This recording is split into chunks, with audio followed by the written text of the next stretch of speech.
Alright, hello everybody and welcome to another Deck Tech series that I will be doing intermittently, although these are simple enough that maybe they will become weekly if I just find enough decks that I want to talk about. But I wanted to start highlighting a few decks from the community, fewer decks that I myself make, just because I have a couple pet decks, but I don't know that they're necessarily so great that other people need to know about them. There is one that I'll probably do for my next installment, whether that be next week or the week after. But today I wanted to highlight a deck that I played at Con of Heroes that I thought was just really great. Played it with several people from the community. I believe one of them was Corwin TM and Mr. Self-Destruct. If I'm wrong, I'll put the name up on the screen. And then I also played it with Chard Gambit in a separate game. But this deck just was so inspiring. Did so great. Called Bishop 310 to Genosha, which stood out to me because it looked like a Kendrick Lamar song. And it's by the deck builder of Nitz, N-I-T-Z. I think they built something really great here. Want to highlight it. Let's get into it. Pretty short and sweet, but let's get into it because I think that this deck just does some stellar things. What this deck does is it thwarts very well. And so we're going to be taking things like, let's see, let me just get out his, I think that's just about it for his thwart. I mean, obviously he has 2 copies of Command Authority in his kit, but then we have 3 copies of Clear the Area and 3 copies of 3 Steps Ahead. And while these are not necessarily the most impactful cards, this just kind of 9 card package to be removing threat does so much.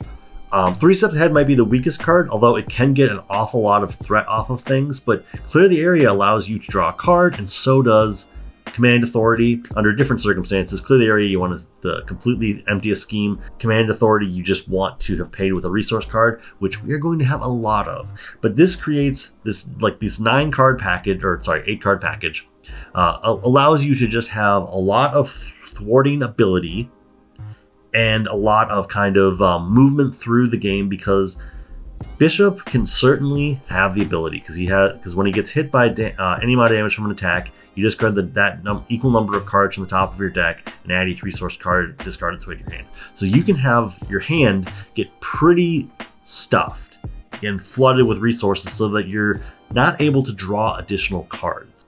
Clear the Area and Command Authority make it so that you are still drawing cards over the course of your turn. You might not be drawing as many cards, but you are drawing cards, and I think that is a undersold part of this Bishop that should be utilized. Is just look for cards that draw you cards, because that way your hand can be filled with all these resources, but it doesn't really matter because you're going to have some way to continue to get that card advantage. But this deck was so good at thwarting that we would have just 15 threat on the main scheme and it would just be gone the next turn because you just are so potent. Additionally, something that definitely added to the longevity is you want to get the Bishop's uniform, which means you definitely want to prioritize getting superpower training. So you want to get one of these 2 cards, basically a hard mulligan because this is going to be so important. Bishop definitely in the games needed to go down to alter ego a few times, but there would be times when he would take 7 damage and then gain 8 health back from the uniform, which is so powerful, so good, so awesome, and worked out great. Something that didn't come up, which is just my own gameplay, was I did not get to use Bishop's Rifle in combination with Sharpshooter very often. I see the combo, it's definitely there. You're going to have your hand full of resource cards, but unfortunately it did not come up as much as possible, although this combo is in the deck, and I can only imagine that it is going to allow you to be dealing 7-8 damage on the regular, especially when you have Sharpshooter to just add an extra 1 or 2 damage. But that was a combination that is in the deck, but I just didn't get to utilize. Additionally, this is probably going to be a pretty short and sweet video, I think. But then, obviously we've got Endurance, which just gives you more health so that your uniform can do more work. And then let's get into the allies real quick before we talk about what I think is the most important element. And there are only 4 allies. Oops. No. what they do is not necessarily as important. But yeah, so we've got Lockjaw, who you're going to want to just discard as a thing. You can always bring them back, and it's just nice to have a way to soak up some damage. Obviously, Bishop wants to take some damage, but sometimes just having an extra 4 damage to sink somewhere gives you that extra turn. Legion is just good because you're seeing, you care so much about resources, and you have such a wide variety in this deck that he's going to be doing something for you. Let's see, when Husk attacks, you can spend up to 3 resources. If you spend at least one of, whatever, energy, you get to give her a boost in power. Mental, you get to heal a damage off of her. And physical, you get to ready her after this use. This just means that she's able to do whatever you want her to do several times over. She only takes 1 consequential damage, so you can use mental resources to just kind of like keep her going indefinitely. And then Captain Britain is just good because he takes less consequential damage when he's thwarting side schemes or attacking minions, which just is very helpful and allowed him to just sort of be a way to pick off anything that might be a threat to me, or to set up side schemes, or I guess even the main scheme, so that clear the area could draw me a card.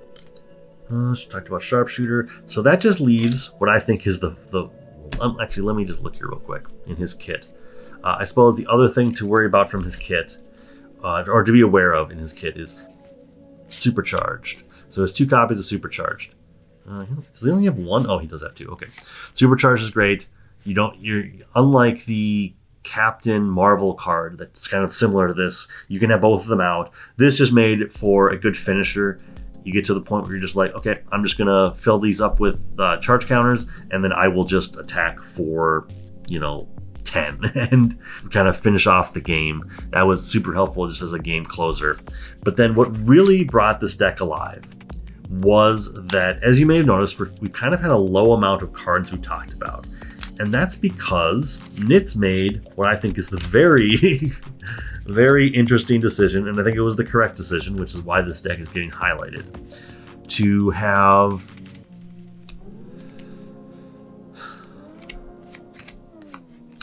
just so many different resource cards. There are 1, 2, 3, 4, 5, 6, 7, 8, 9, 10, 11, 12, 13, 14, 15 different resource cards in this deck. And you got a card like Power of Flight or Power of Mind that don't really do anything other than just be another resource for you. But this means that you are going to have constantly, you're going to have resource cards in your hand in a way that I think we all kind of joked about when Bishop came out. And this deck has made doing that just the real deal. And it was so impressive.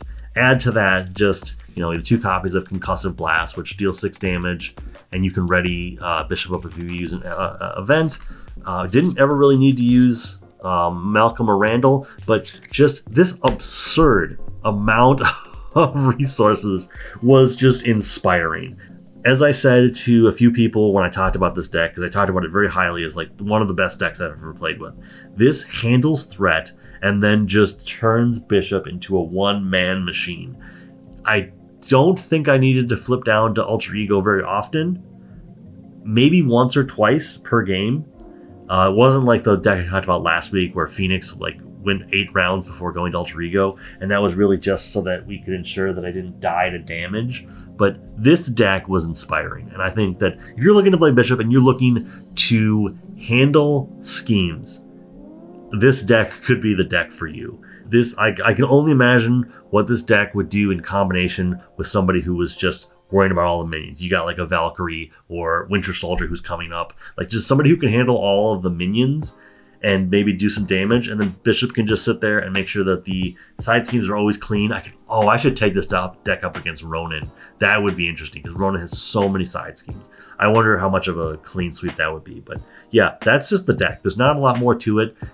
This was just an inspiring deck. I'll put the deck list in the description, but please go check this out. Go give the deck designer as many kudos as you can. And if you can, try it out and let them know your experience. But I think this is a great deck. So until next time, I will talk to you all later. Have a great day. You're doing great. Keep it up.